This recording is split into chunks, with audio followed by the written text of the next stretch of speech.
Our system is based on collective responsibility. Every citizen has a part to play in nation building. Everyone contributes something, but those who are better off contribute more. Likewise, everyone benefits from the state spending, with the vulnerable benefiting more. This is a fair and inclusive approach. Last year, besides the GST rate increase, I made major changes to strengthen our tax structure, including raising the personal income tax rates for top income earners, as well as the property tax rates for higher value owner-occupied residential properties and all non-owner-occupied residential properties. This year, I will make further adjustments to our tax system.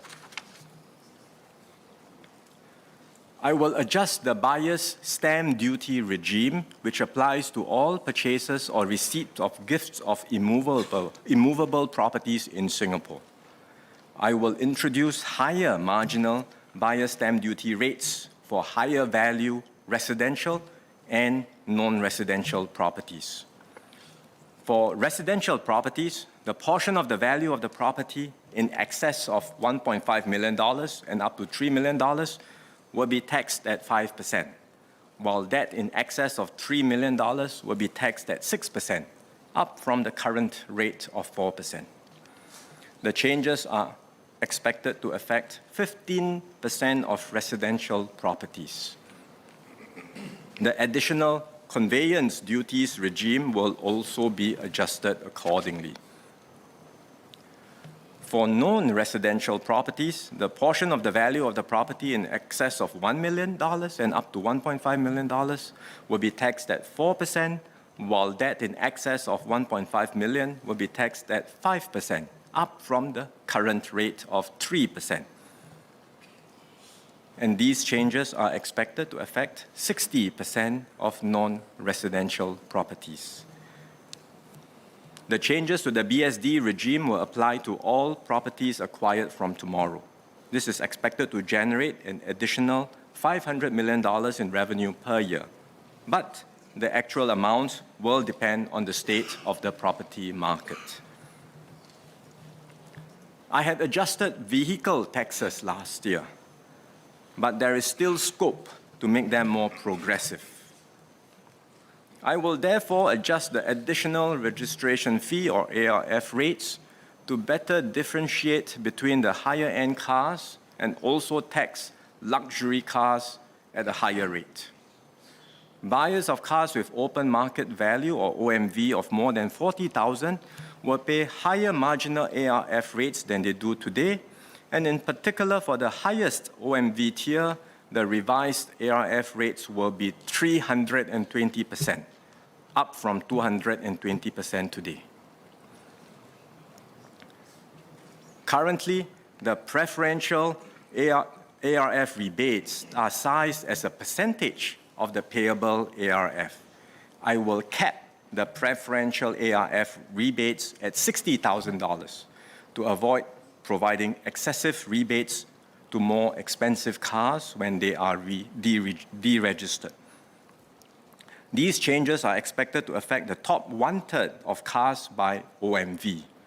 Buyers of cars with an OMV of $40,000 or less will not be affected. The new ARF structure and the preferential ARF cap will apply to all cars registered with COEs obtained from the next round of COE bidding. The ARF change is expected to generate about $200 million in additional revenue per year, but again, the actual amount will depend on the state of the vehicle market. To discourage the consumption of tobacco products, I will implement a 15% increase in tobacco excise duty across all tobacco products with effect from today. The increase is expected to generate about $100 million in additional revenue per year. I will also make some tax adjustments to support businesses and strengthen our competitiveness, as well as to enhance the fairness and resilience of our tax system, and the details of these tax changes are in the annex to the budget. Our corporate tax system will be affected by BEPS 2.0.